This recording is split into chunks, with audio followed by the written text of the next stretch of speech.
ជំរាបសួរពុកម៉ែបងប្អូនថ្ងៃនេះនាងខ្ញុំមករៀបរាប់អត្ថប្រយោជន៍អំពីល្ហុងទុំផ្លែល្ហុងទុំមិនត្រឹមតែមានរសជាតិផ្អែមឆ្ងាញ់និងងាយស្រួលរកទិញប៉ុណ្ណោះទេប៉ុន្តែវាថែមទាំងផ្ដល់នូវអត្ថប្រយោជន៍យ៉ាងច្រើនលើសលប់ចំពោះសុខភាពរាងកាយនិងសម្រស់ផងដែរ1. ជំនួយដល់ប្រព័ន្ធរំលាយអាហារសម្រួលការបន្តបង់ផ្លែល្ហុងទុំសម្បូរទៅដោយជាតិសរសៃ Fiber និងទឹកដែលជួយការពារនិងព្យាបាលអាការៈទល់លាមកបានយ៉ាងស័ក្តិសិទ្ធិអង់ស៊ីមប៉ាប៉ាស៊ីននៅក្នុងល្ហុងទុំ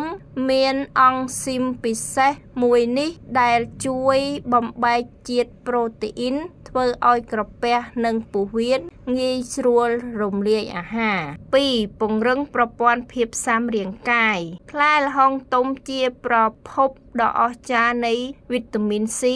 ការញ៉ាំល្ហុងទុំទៀងទាត់ជួយឲ្យរាងកាយមានកម្លាំងប្រឆាំងនឹងជំងឺផ្ដាសាយគ្រុនក្តៅនិងការបង្ករោគផ្សេងៗ 3. ជំនួយភ្នែកនិងមើលឃើញច្បាស់ល្អ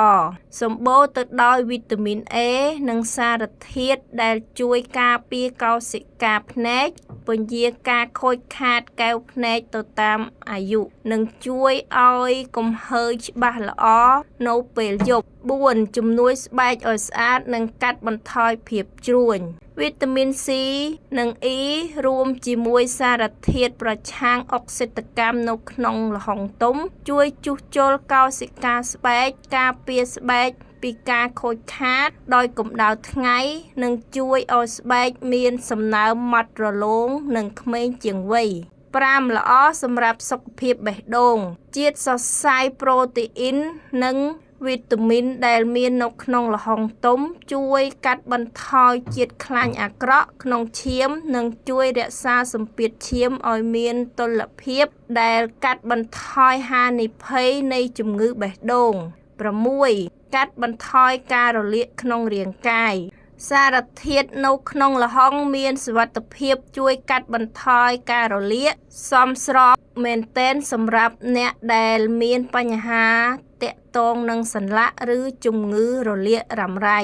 ដំបូលមានទោះបីជាល្ហុងទុំល្អខ្លាំងយ៉ាងណាក៏ដោយក៏គួរញ៉ាំក្នុងកម្រិតមធ្យមនិងល្មមទៅប្រសើរព្រោះការញ៉ាំច្រើនពេកអាចធ្វើឲ្យលើសជាតិស្ក